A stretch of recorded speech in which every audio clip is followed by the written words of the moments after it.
Welcome to Fireside Giants. My name is Alex with my co-host here, Anthony Rivardo. If you're new to the channel, make sure to like and subscribe below. As always, got the NFL draft coming up in just a few days. Giants could go a bevy of different directions. Of course, we all want a little bit of that pass protection. We want some pass protection for Daniel Jones and maybe Bryce Young or CJ Stroud next year. Preparing for the future involves building the offensive line. I think we all know that. And getting ourselves a really good edge rusher or a cornerback, definitely in the cards with the 7th overall pick or the 5th overall pick. You know, we could go Kayvon Thibodeau, could go with Sauce Gardner at either of those selections. So I'm really, really excited to see what Joe Schoen does in his first draft class with the New York Giants.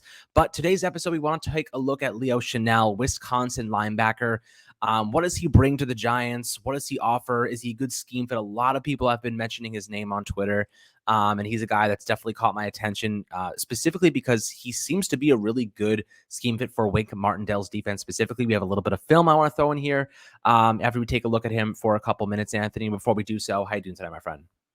I'm doing great. And one thing that I got to say about this linebacker prospect that we're going to be looking at, he is a super athlete. And we'll get into all of his stats and his film in just a second here. But I really like this prospect. And I'll also say that Wink Martindale's defensive scheme is very reliant on linebacker play. It's very important that the Giants do get some good linebackers on this roster, especially taking a look at who they have on the roster right now. Blake Martinez coming off of an ACL tear. Tate Crowder, Tate Crowder's okay, but, he's not really someone that you want to be like captaining your defense in the middle of the field, right? So it's going to be really important for the Giants as they go through the 2022 NFL draft. Yes, of course, as Alex mentioned, we need to get pass protection. We also need to get pass rush, but let's not forget about everything else that the Giants also need, including cornerbacks, linebackers, tight ends, right? There is a lot of positions of need on the Giants roster right now, something that Joe Schoen is well aware of. And I'm excited to see just how the Giants actually address all of those needs in this year's NFL draft. It's going to be really exciting.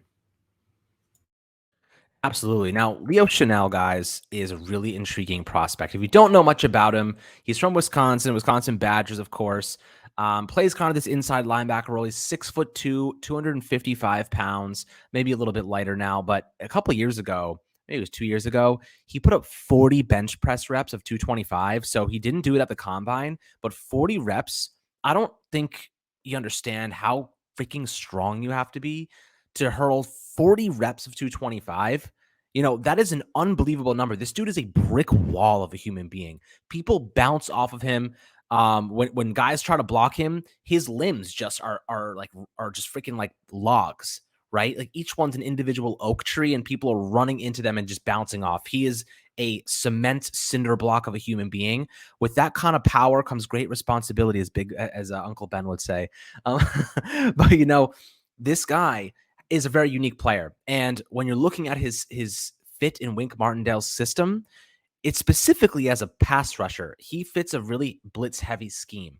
Last year with Wisconsin, he picked up 8 sacks and 18.5 tackles for a loss, 115 total tackles. A lot of people say he's kind of reminds them of Blake Martinez, but he's a far better pass rusher. Some say he could be an outside linebacker at the next level. I see him as an early down, run-stopping, blitzing linebacker. The problem with him is he doesn't really cover well. He's not a good coverage guy. He's kind of stiff in his running. He doesn't have good makeup speed. He doesn't have good quick change of direction speed. He's really good at bursting through the gaps, plugging holes with his body, shedding blocks, and rushing the passer. That is where he's going to make his money. So I think he's very scheme specific. I think he will make an impact in the right system. I think Wink Martindale's system fits him perfectly, Anthony. When you're looking at Leo Chenal, do you think that he would be a good fit for the Giants? Yeah, I think he would be a perfect fit for the Giants. As you mentioned, he's not really a coverage linebacker, but in the Wink Martindale defensive scheme, it's very reliant on pass rushing and particularly manufacturing a pass rush, right? Creating pressure through linebackers, through safeties, through cornerback blitzes, right? All that kind of stuff. So when you take a look at Leo Chenal and the pass rushing ability that he has from the linebacker position, he can make an impact just rushing from there. He doesn't need to change his position, become an edge rusher, as some have, suggested for him. He doesn't need to do that. He can make an impact from the off-ball linebacker position, just coming in with some occasional blitzes and really making an impact that way. And that's what Wink Martindale's defense calls for. It's blitz heavy. We know that. He had the highest blitz percentage for like 4 years in a row from 2018 to 2022. Like he, at least in the top 3, right? Nobody was blitzing more than Wink Martindale over the course of those 4 years. It was insane just how frequently Wink Martindale was sending extra pressure. So when you're talking about a blitz heavy defense, man-to-man defense, you're talking about a scheme fit for Leo Chenal. I think he's a perfect scheme fit for the Giants, and especially because he's also a phenomenal run defender. So when you take a look at what Blake Martinez does really well as a run defender, and then you take a look at what Leo Chenal does as a run defender, there's kind of continuity there. So if Blake Martinez, God forbid, goes down with another injury, he can kind of step into Blake Martinez's role there. So I mean, this is a prospect that I really like for the Giants. I think this is a really well-found prospect because not only is he super talented and he has incredible athletics, but he also is just a perfect scheme fit for what Wink Martindale is trying to do on defense. And I think that his role in a defense like this as a pass rusher and off-ball linebacker, perfect scheme fit. Right. I do want to be a little bit objective, right? So when I'm looking at Leo Chenal, what are the things that could work against him in Wink Martindale's system? First of all, if they want their linebackers to be playing man coverage, they don't. Wink Martindale does not play a lot of zone coverage. If they want the linebackers to be in man against the tight end, against a running back, Chanel's going to get burned. He's going to get absolutely toasted. That's a big con for me. But again, like they really like to have those slot corners, those cornerbacks, safeties playing a lot of man. So we'll see how they kind of go about supplementing that. We'll see if they would use Chenal in that kind of way, if he was drafted, or we'll see kind of how they use their linebackers next season. Also, Wink Martindale's system is very much predicated on speed. He loves speed. Look at Patrick Queen, really fast linebackers. That's what he likes. Chenal is actually pretty damn fast when it comes to straight line speed. He had a 4.53 40-yard dash, which suggests that he can run freaking fast at 250 pounds. Straight line, 4.53 at 250 pounds is absurd. So when you're looking at him in that sense, that's a positive. However, when it comes to lateral agility and lateral mobility, he's not going to be the best guy on the field. He's not going to offer you the ability to reach, I guess reach the boundary if you're on a sweep play. You'll see actually a nice play that he made on a sweep in the film, but I wouldn't really trust him in that facet altogether. At the NFL level, guys are faster and the blockers are better. So I do think there are some limitations to his game, but he's a really, really great power blitzer. So if you want to run him up the gut, if you want to run him off the edge, if there's no tight ends there blocking, you can get a lot of good pressure from him right off the bat. The problem is third down comes around. Can you trust him? Can you trust him to be there in coverage? I don't know. That's the biggest concern that I have for him. He's kind of a two-down linebacker at this point in time. He could develop those skills and become a much better player and more well-round player, but I don't know if his physical attributes suggest that he will become a good coverage guy or even a competent coverage guy. So I wonder if the Giants maybe just shift him to like outside linebacker. You know what he kind of reminds me of a little bit? Kyler Fackrell. Just his frame and the way that he kind of rushes. Sometimes he kind of gives me flashes of like David Mayo with his frame. He's more of an inside linebacker, but Kyler Fackrell being this kind of bigger guy, a little bit more powerful, I think that maybe he could look like that. But Anthony, before we do dive into the film, make sure to take advantage of our premium sportsbook promo from BetMGM and take a look at our advertisement right here. You can scan the QR code right on your screen. Take advantage. I think it's like $20 to win $200 if any team hits a 3-pointer in the NBA playoffs. Pretty much just free money. So go take advantage of that. And let's jump right into the film.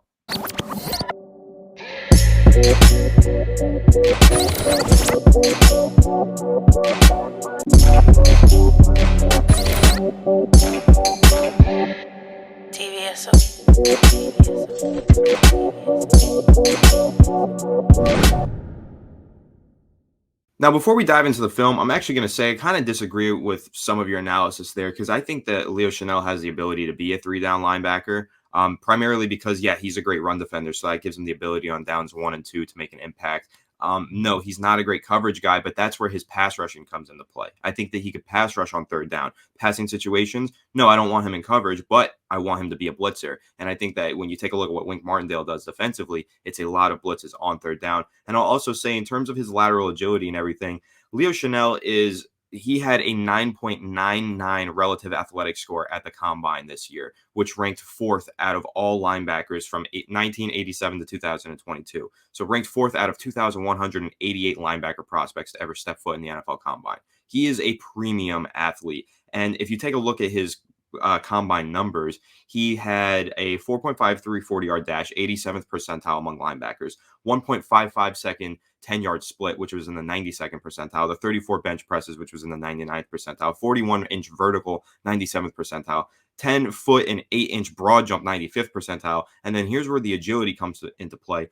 3.94 short shuttle, which was in the 99th percentile, and 6.84 3-cone, which is in the 91st percentile. So he's got short area quickness. But here's the thing, it doesn't really apply to his coverage because he's never even played much in coverage. I think I was looking at the stats on Pro Football Focus. It's something like here in 2021, he was targeted only 22 times in coverage. So that's not even a big number, but he allowed 20 completions. So he's not a coverage linebacker. You're completely right in that regard, Alex. That analysis is proper. But I'm saying on a third down, he doesn't need to play in coverage because he can be such a productive pass rusher. So I think there's a lot that you can do with Leo Chenal. I think there's a lot that you can do with any athlete of that caliber. Premium athlete, 9.9 relative athletic score. I mean, just premium from that linebacker position. And Wink Martindale can get really creative with the way that he uses Leo Chenal if the Giants were to draft him in terms of being a run defender and a pass rusher in those passing downs. Yeah, and that's totally fair. I think that the only objection I would make is when you're talking about those short like splits in terms of the cones. The cones are just sitting there dead still. You know, when you're going after a running back and they're making cuts and you don't know where they're going, that's when things get a little bit shifty. That's when things get a little bit more difficult. So I do think that it definitely is relevant, but I do want to see it more so in the open field. He may kind of get crushed in the open field if he's not able to adjust accordingly. But let's take a look at the film right off the bat. This is against Purdue. He had 8 sacks last year. 4 of them came in this game. He put on a freaking show. So let's jump into it right here. He shows awesome power right off the bat, just squeezing through that gap. Look how fast he gets there. I mean, he also beat up Tyler Linderbaum in a nice clip after this, you'll see. So let's take a look right here. Nice job getting through the gap there. He kind of gets really small there. Nice recognition. Bam, on the play action. Down, done. And tight end has no shot. He's like I said, he's like a cement wall. It's impossible to stop this guy when he gets his hands on you. So he shows some good speed on the edge there. No, obviously, no one's blocking him, so it's pretty much just getting to the quarterback. Just a free blitz, basically. I'll say there's a couple of free runs here to the quarterback, so you can't really praise him too much on plays like that. But there's a couple plays in here where you see really good hand usage. On that play particularly, you saw really good hand usage. Here is again another free run, but I think it's the next clip over that you see some more really good hand usage after this free run. And that's something that's really important for any prospect when you're taking a look. Yeah, right there. It's on a tight end, of course, and he's obviously going to outmuscle tight ends, having the 34 bench reps at the combine and everything. But really good hand usage to beat this tight end. You see him kind of bench press that tight end, just get both hands totally on his chest, and then just bench press him pretty much. So that's where you see those bench reps at the combine come into play. But then I like his bend around the edge as well. He's got some pretty good hip flexibility there as he dips down and just kind of turns the corner. So I see really good hand usage, which is something that I like to point out when we're looking at college prospects, because that's something that's really translatable to the NFL. If you have good hands in your pass rushing department, that makes you a really good pass rusher, because you can kind of counteract what NFL offensive linemen are going to do, because it's really a lot of hand fighting in the NFL. Of course, your feet, everything like that stuff, you need to be technically sound in that regard. But if you have really good hands and you can win the hand fights, that's how you're going to get to the quarterback at the next level. Right. And look, if you can blitz Chenal off the edge and get him to a side where there's no help, he's going to do a pretty good job of winning those 1v1 battles at full speed.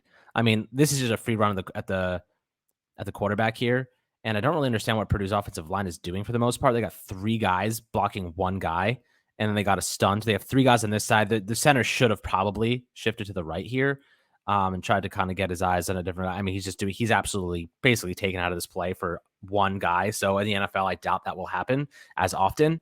So Chenal, definitely a free sack for him here. But like you said, Anthony has a couple of plays where he shows some really nice hands. I mean, here he kind of just squeezes through. He gets those hands low and he just kind of dips below the shoulders of that guard and center. So nice job there. Purdue's offensive line clearly is just absolutely horrendous. So hard to give him all saying this is going to translate at the next level is probably a little bit optimistic, but this is definitely a legitimate bench rep. He just benched that tight end off of him, and guys like Evan Ingram would probably get beaten pretty badly by Chenal off the edge. So I would like to think that would translate quite nicely. Here's Tyler Linderbaum from Iowa. You can see I like here how he's kind of in this stance where he has his hands already up and ready to engage immediately. Like Linderbaum has to know he's going to get engaged right away. He has his hands up, and the second this is snapped, he wins. He gets that inside, and he completely shifts. I mean, look at this. He throws Look, we're talking about Linderbaum being people are saying he was a top 10 pick a couple of weeks ago. You just saw Leo Chenal straight up just take him and throw him to the side. That is what kind of is concerning about Linderbaum. He may not have like that strength at the point of attack against bigger or stronger guys.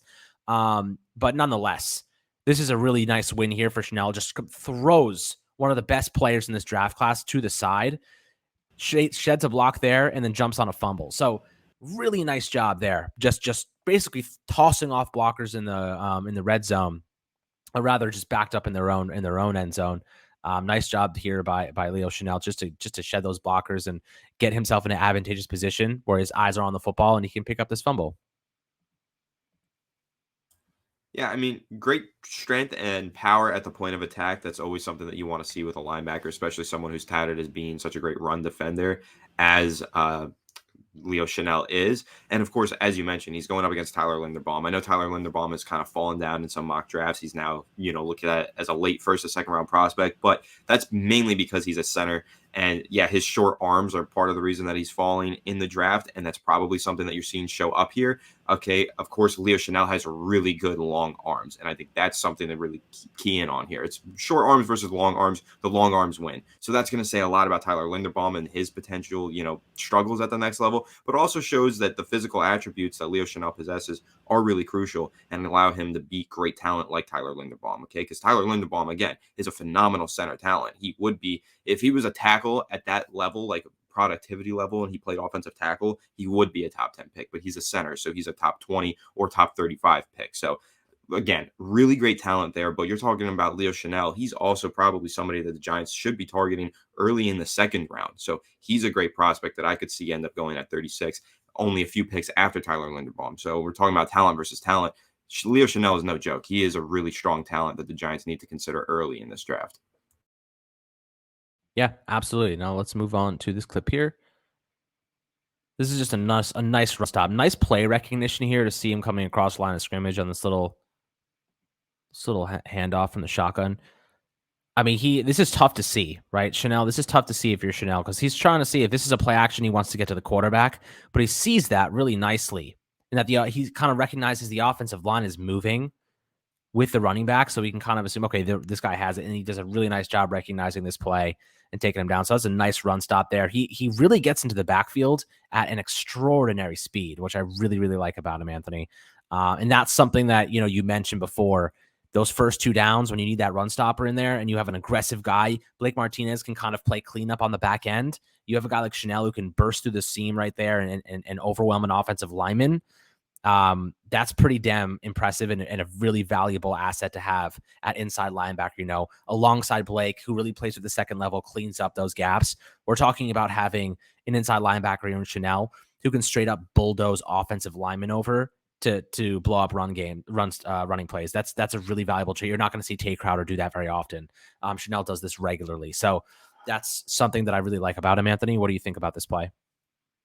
I think this is another play, and we've seen a few plays here, especially those free rushes to the quarterback where you kind of talk about that 10-yard split, right? So in the 40-yard dash, when you're running on that straight line, what are you doing in the first 10 yards? How fast are you getting through those 10 yards? And he was in 90-something percentile. And that's kind of where you see as soon as the play starts, like on this play or on those free rushes to the quarterback that we saw, as soon as the play starts, he accelerates and he goes. And he kind of just powers through, right? He kind of bursts through this gap and he's able to just pick up the speed immediately. He beats the offensive lineman to the spot, and then he's able to track down the running back. So you kind of see just as soon as he fires out of that stance, as soon as the ball is snapped, he's already moving and he's already got a step on everybody else. And just that pursuit and acceleration to get to the running back there. It's a phenomenal run stopping play. And yeah, like you mentioned, in those first two downs, when they're running downs, you want a guy like Leo Chenal out there to make plays like that. Yeah, absolutely. Now, another running play here. Let's see what he does. I think he actually creates a fumble here. So you can see, like, when this is a tackle hitting him, right? We're talking about a tackle versus a linebacker. And that tackle's a big boy. Like, he's a big boy. Watch Chenal here. I mean, he barely moves, right? He stumbles over a little bit, uses that extension of that left arm, keeps the tackle at bay, and then causes a fumble. Like, tackles are supposed to be able to bench linebackers. They move linebackers out of the way. That's the whole point of having a good run blocking tackle. That was a big boy. I think this is Notre Dame. That is a big boy at left tackle. And you're talking about Leo Chenal fighting off a tackle, left tackle at that, bench pressing his ass, extending, and then causing a fumble. That's elite run defending. elite power run defending, block shedding linebacker play. So if there's any reason the Giants should look at him, aside from the blitzing, it's that big offensive linemen at the NFL level are going to have their hands full trying to move him at the second level. Yeah, it's just a lot of power that he plays with. Again, we talk about that 34 bench reps. We talk about all that stuff. He's a really powerful linebacker. First and second down in the running game, using power to win. That's one of the ways that Pro Football Focus described him as well. If you go ahead and pull that up, they said where he wins, power. Chenal is a thumper. He wins by working off blocks to ball carriers. When he gets there, he's not going to be missing a lot of tackles either. So that's how PFF describes him. He wins with power. And I think that's a really key trait, especially when you're talking about a primarily run defending inside linebacker. Absolutely. Let's move on to, I think it's the final clip here. Show some nice speed on the outside on this little sweep, this little jet sweep kind of action. I mean, you'll see him here on the outside, right? He's number 5. He's on the left side of your screen. Watch what he does here. Some nice stop and go. He's kind of just mirroring, making sure he doesn't dart inside. Does a nice job. So I think that's what you're mentioning before, right? He does a really solid job actually mimicking this running back and doing it, just keeping him in front of him. Don't let him get by you. Yeah, again, you're Nice seeing job. 10 yards. He's going 10 yards straight, right? It's the 10-yard split. How quickly did he meet the running back at that spot? And that's what you're talking about when you're looking at those 40-yard dash numbers or those 10-yard splits. He meets the running back at that spot. And then I also see some really good agility there when you're talking about the shuttles that we were talking about earlier in the 3-cone. When we're talking about his lateral agility, I see pretty good lateral agility here because first, uses the 10-yard split, right? Uses the speed to get to the spot, meet the running back there. Okay, then the running back realizes, oh crap, there's Leo Chenal, I have nowhere to go. Tries to put a move on him, tries to juke him, but Leo Chenal does not buy that. Like, he does not get sold and go the wrong way. Like, he sticks with him. He kind of chops his feet and just keeps agile and gets horizontal and meets him at the other spot that the running back tried to get to. Like, this is just great premium run defending from Leo Chenal here. Great Wisconsin product. I really, really like this guy. I think that he's going to be a really good starting linebacker in the NFL. And it's plays like this where you show that elite athleticism that's really translatable to the next level. It's plays like this that show you Leo Chenal will be successful at the next level. Right. Looking at him kind of objectively right now, he kind of looks very stiff when he makes those chops to readjust, trying to mirror this running back. Like, you can see him, he kind of like jumps with 2 feet to try and stop. I mean, it's good. It's good reactionary stuff, so I like it. But I could see how a shiftier running back with experience would break his ankles. You know what I mean? Like, I could see how like a rookie version of Saquon would really do some damage to his ankles. Or even a Kadarius Toney would literally turn him into a pile of dirt. But like, it's nice to see that he does have this kind of makeup speed against guys who are a little bit heavier. If you're looking at a heavier running back that isn't going to have that elite agility, he's going to do a pretty nice job of tackling them up. So like maybe like a Derrick Henry, I trust Leo Chenal kind of mimicking him and really using his power to match Henry's power. So against bigger running backs, I think he'll be phenomenal. But overall, Leo Chenal is an interesting prospect. I think physically, he's definitely gifted. Like you mentioned, his relative athletic score was phenomenal. He has some really, really great traits to go with his combine. But when I look at him kind of in an altogether sense, I'm a little bit scared about his coverage ability. I think the Giants would like to have at least one linebacker who's good in coverage. I do think Blake Martinez isn't bad, but I think he's better in zone than he is man coverage, which could suggest the Giants go with someone a little bit different, maybe someone a little bit more versatile and someone able to cover in man, a little bit more shifty. But Chenal, if they want to go with a heavy blitz package kind of linebacker and a good run stopper, Chenal's your guy. I think that's maybe you sacrifice the pass coverage in exchange for good blitzing and good run stopping. And I think that's a pretty justifiable claim to make. That's something that I would definitely consider if I was the Giants. So at number 36 overall, second round, totally reasonable for the Giants to go that route. And I think that it's definitely possible they do. But as we said, draft's coming up in a couple of days. We're going to find out what they do very, very shortly, my friends. Hope you guys enjoyed this episode. Of course, make sure to take advantage of our sportsbook promotion from BetMGM. Make sure that you can scan the barcode as always, and make sure to like and subscribe to the channel if you want more draft content coming up. We'll drop our final mock drafts probably next week before the draft. And then, of course, we'll be doing reactionary videos. And I'm really, really excited to see what the Giants do, especially Joe Schoen kind of getting things started here. But hope you guys have a fantastic rest of your week, and we'll catch you guys on the next Fireside Giants episode.